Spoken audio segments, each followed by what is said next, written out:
दर्शकहरुमा नमस्कार, तपाईहरुलाई हार्दिक स्वागत छ। यदि हाम्रो च्यानललाई अहिलेसम्म सब्स्क्राइब गरी जोडिनु भएको छैन भने कृपया सब्स्क्राइब गरी जोडिनुहोस् ताकि नयाँ अपडेटका साथ हामी तपाईहरुमाझ दैनिक रूपमा उपस्थित हुने गर्दछौं। देश विदेशका विभिन्न सय महत्त्वपूर्ण समाचार अपडेट केही मिनेटमै प्रस्तुत गर्दैछौं। भिडियोलाई अन्तिमसम्म हेर्नुहोला। कहाँदेखि हेर्दै हुनुहुन्छ, के भन्न चाहनुहुन्छ, तपाईको मनमा लागेका प्रतिक्रिया सुन्न नबिर्सनुहोला। समाचार सबै अत्यन्तै महत्त्वपूर्ण सन्दर्भमा समय अवधिभर हामीसँगै रहनुहोला। आज चैत्र 2 गते सोमबार देश दुनियाँका विभिन्न समसामयिक राजनीतिक घटनाक्रम कहाँ के कस्ता घटनाक्रम हुँदैछन्। आज समानुपातिक सांसदमा को चुन्ने राजसभाबाट प्रकाश सपुदेखि कसले पाएनन् समानुपातिकको सांसद पद।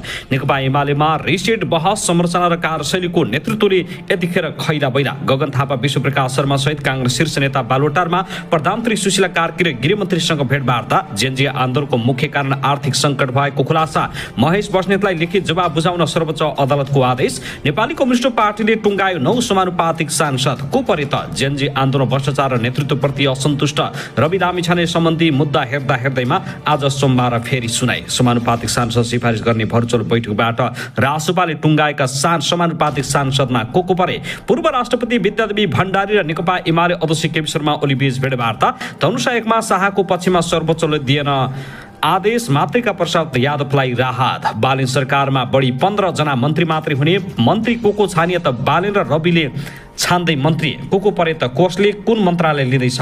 राष्ट्रिय सभामा पुगे गृहमा दोहोरिन सक्छन् ओम प्रकाश अर्याल।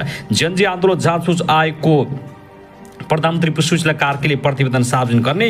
नेकपा एमालेका समानुपातिक सांसद पटक पटक दोहोरिँदै आइरहेका छन्। राजसभा सचिवालय बैठकमा रवि लामिछानेले भने पदका लागि कोही पनि घर दाउनु पर्दैन। नेपाली सहित 10 जनालाई 2 लाख अमेरिकी डलर सहित दुबईमा जेल चलान। यी हुन् श्रम संस्कृति पार्टीबाट समानुपातिक सांसद बन्ने 4 जना सांसद। केपी शर्मा ओलीले चुनाव हार्नुहोला भन्ने सोचेको थिएन र पूर्व प्रधान न्यायाधीश तथा वर्तमान प्रधानमन्त्री सुशीला कार्कीको भनाई। कांग्रेसले निर्वाचन आयोगमा पठाएका समानुपातिक सांसदमा को परे र कति महिला कति पुरुष। रूपान्तरण र नेतृत्व हस्तान्तरणका लागि तयार छैनन् दल। पूर्व राजा ज्ञानेन्द्र शाहको भित्रभित्रै अर्कै चाल। दुर्गा प्रसादले राजा ल्याउने अभियान थाल्दा रासपा बहुमतको सरकार बनाउँदै।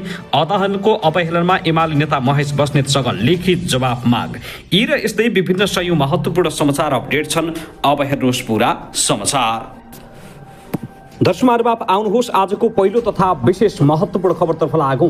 निर्वाचनपछि नेकपा एमालेमा निकै ठूलो भाँडभैलो मच्चिएको छ। फागुन 21 मा सम्पन्न प्रतिनिधि सभा सदस्य निर्वाचनमा लज्जास्पद हार बेहोरेको नेकपा एमालेमा अहिले निर्वाचन परिणामलाई लिएर कार्यकर्ता सहित शीर्ष नेताहरूबीच आरोप प्रत्यारोपको श्रृङ्खला जारी छ। 275 सदस्यीय प्रतिनिधि सभा निर्वाचनमा नेकपा एमाले प्रत्यक्ष र समानुपातिक गरी जम्मा 25 सिटमा चित्त बुझाउनु परेको छ। यो नतिजाप्रति असन्तुष्ट जनाउँदै नेकपा एमालेका नेता कार्यकर्ताहरूले पार्टी संरचना र नेतृत्व तथा कार्यशैलीमाथि प्रश्न उठाउनुका साथै संरचना रिसेटको अवधारणा अगाडि सारेका छन्। नेतृत्व र संरचना रिसेटको आवाज उठाउनेहरू विरुद्ध संस्थापन पक्ष खनिदे नेतृत्वको बचाउमा उत्रिएको अवस्था छ। पार्टी पराजयको सवालमा शीर्ष नेताहरूले सामाजिक सञ्जाल मार्फत एकअर्काको उछित्तो काट्न सक्रिय देखिएका छन्। यही क्रममा एमाले महासचिव शंकर पोखरेल र उपमहासचिव योगेश भट्टराई बीच व्यक्तिगत तहमै उत्रिएर आरोप प्रत्यारोप चलाइरहेका छन्। महासचिव शंकर पोखरेल र उपमहासचिव भट्टराई बाहेक पूर्व उपाध्यक्ष सुरेन्द्र पाण्डे, पूर्व उपमहासचिव प्रदीप कुमार गेवाली तथा नेताहरू गोकुल बास्कोटा र शेरबहादुर तामाङ बीच पनि नेतृत्वको कार्यशैली र चुनाव परिणामलाई लिएर घोषपेच चलिराखेको छ। यही बेला एमाले अध्यक्ष केपी शर्मा ओली पितृशोकमा परेका छन्। शोककै बीच शनिबार गुण्डु स्थित ओली निवासमा बसेको सचिवालय बैठकले समानुपातिक सांसदको सूचीका सम्बन्धमा निर्णय गरेको छ। शनिबारको बैठकमा समानुपातिक सांसदको नाम बाहेक चुनावी समीक्षा भएन। उपमहासचिव लेखराज भट्टले नेपाली खबरसँग कुराकानी गर्दै भने अध्यक्ष शोकबाट निस्किएपछि थप छलफल होला। एमाले नेताहरूबीच आन्तरिक चुनावी समीक्षा भइरहेका बेला महासचिव शंकर पोखरेलले उपमहासचिव योगेश भट्टराईलाई जवाब फर्काएका छन्।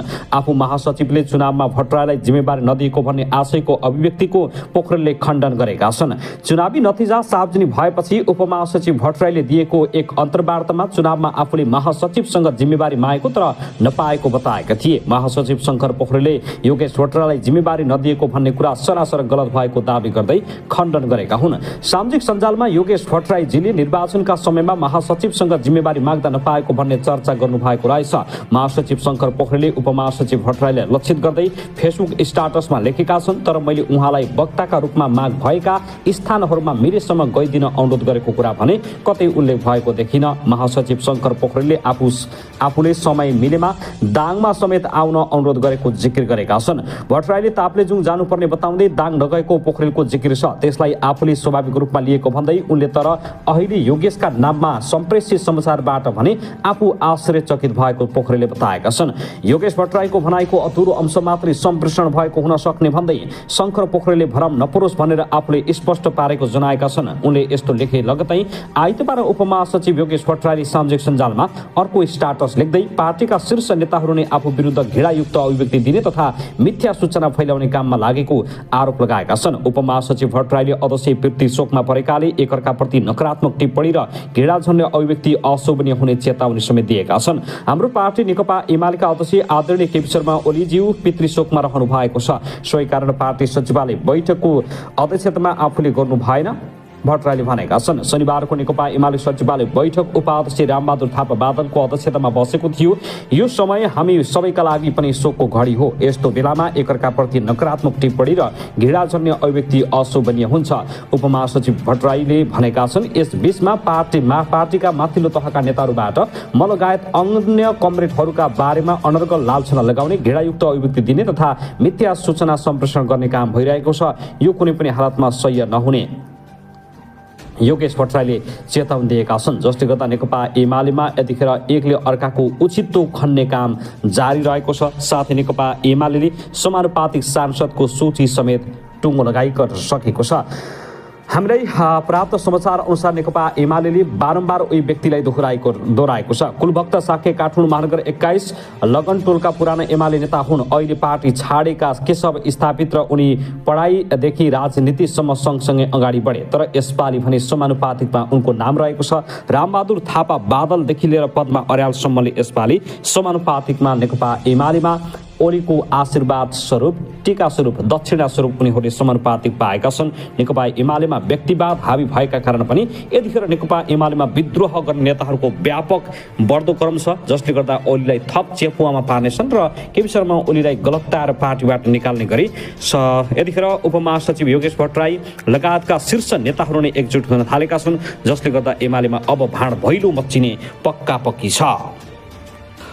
दर्शकहरुबाट त्यसरी आउनुहोस् अब अर्को विशेष महत्त्वपूर्ण खबरतर्फ लागौ। राष्ट्रपा सभापति रवि लामिछानेले घर घरमा डुलेर सांसद पद नपाइने बताएका छन्। आइतबारको सचिवालय बैठकमा सभापति रवि लामिछानेले पार्टीले सबैको विषयमा राम्रो निर्णय गरेको बताएका हुन्। बैठकमा सहभागी एक सदस्यका अनुसार रवि लामिछानेले बैठकमा पार्टीले कसैलाई पनि अन्याय नगर्ने बताएका थिए। पदका लागि घर घरमा धाउने काम नगर्न सांसदहरूलाई भनिदिनुहोला, त्यही प्रथाको विरोध गरेर हामी आएका हौं, बैठकमा उनले भनेका छन्। साथै सचिवालयले 48 जना महिला र 9 जना पुरुषको नाम समानुपातिक सांसद पदका लागि प्रस्ताव गर्दै निर्वाचन आयोगमा बुझाएको छ। निर्वाचन आयोगले रुजु गरेर प्रमाणित नगरेसम्म नाम सार्वजनिक नगर्न पनि उनले आग्रह गरेका छन्। समानुपातिकको सूची सार्वजनिक नगरियोस्, निर्वाचन आयोगले रुजु गरेपछि मात्रै सार्वजनिक गर्ने हो। कसैको नाम सार्वजनिक भएपछि निर्वाचन आयोगमा मिलाउँदा सांसद बन्न नपाई सम्बन्धित व्यक्तिलाई गाह्रो हुन्छ। रविले सबै कामका लागि वरिष्ठ नेता बालेन्द्र शाहसँग कुराकानी भइरहेको समेत जानकारी गराएका छन्। म र वरिष्ठ नेताबीच सरसल्लाह भइराखेको छ, सबै कामका लागि सल्लाहमै छौं। उनले भनेका छन् सांसदहरूलाई पदका बारेमा मिडिया ट्रायल नगर्नुहोला भनिदिनुहोला। मिडिया ट्रायल गरेर कसैले केही पाउँदैन, पदका लागि कसैलाई भन्न लगाउने र घर घर धाउने काम समेत नगर्न उनले सबैलाई पार्टी पङ्क्तिलाई आग्रह गरेका छन्। घर घर धाउनेमा सांसद पद नपाइने भन्दै योग्यताका आधारमा आफूहरूले नाम समावेश गरेको भन्दै त्यसैमा पार्टीले चित्त बुझाउनु पर्ने र सबै सांसद सबै पार्टी पङ्क्तिले चित्त बुझाउनु पर्ने बताएका छन्। साथै आउनुहोस् अब अर्को खबरतर्फ लागौ। राष्ट्रिय स्वतन्त्र पार्टी राष्ट्रपाका सभापति रवि लामिछानेसँग सम्बन्धित सहकारी ठगी प्रकरणमा अभियोग पत्र फिर्ता गर्ने निर्णय विरुद्ध परेको रिट निवेदन सर्वोच्च अदालतमा हेर्दैमा राखिएको छ। आइतबार न्यायाधीश सारङ्गा सुवेदी र सुनिल कुमार पोखरेलको संयुक्त इजलासमा उक्त रिटमाथि सुनाई सुरु भए पनि बहस पूरा हुन नसकेपछि मुद्दालाई हेर्दैमा राख्दै सोमबारका लागि पुनः पेशी तोकिएको हो। महानिष्पक्ता सविता भण्डारीले रवि लामिछाने विरुद्ध विभिन्न जिल्लामा दर्ता भएका सहकारी ठगीसँगै जोडिएका संगठित अपराध र सम्पत्ति शुद्धिकरण सम्बन्धी आरोप संशोधन गर्न जिल्ला सरकारी वकिल कार्यालयलाई निर्देशन दिएपछि यो विवाद सुरु भएको हो। उक्त निर्देशन अनुसार रवि लामिछानेमाथि सहकारी ठगीको मुद्दा मात्रै अगाडि बढाउने र अन्य 2 गम्भीर आरोप हटाउने निर्णय गरिएको थियो। यही निर्णय विरुद्ध वरिष्ठ अधिवक्ता दिनेश त्रिपाठी, कानुनका विद्यार्थी आयुष बडाल र युवराज पौडेल सफलले सर्वोच्च अदालतमा रिट दायर गरेका थिए। महानिष्पक्ताको निर्देशनपछि कास्की र रूपन्देहीमा अभियोग पत्र संशोधनका लागि निवेदन पेश गरिएको भए पनि सर्वोच्चमा मुद्दा विचाराधीन रहेकाले त्यहाँ सुनाई अगाडि बढ्न सकेको छैन। यसैबीच काठमाडौँ र पर्सा जिल्लामा भने सरकारी वकिल कार्यालयहरूले हालसम्म अभियोग पत्र संशोधनका लागि अदालतमा निवेदन दर्ता नगरेको जनाइएको छ। अब सर्वोच्च अदालतले आजको सुनाईपछि उक्त निर्णयको कानुनी वैधताबारे थप स्पष्ट आदेश दिने अपेक्षा गरिएको छ। दर्शकहरू त्यसगरी आउनुहोस् अब अर्को विशेष खबरतर्फ लागौँ। भदौ 23 र 24 गते नेपालमा भएको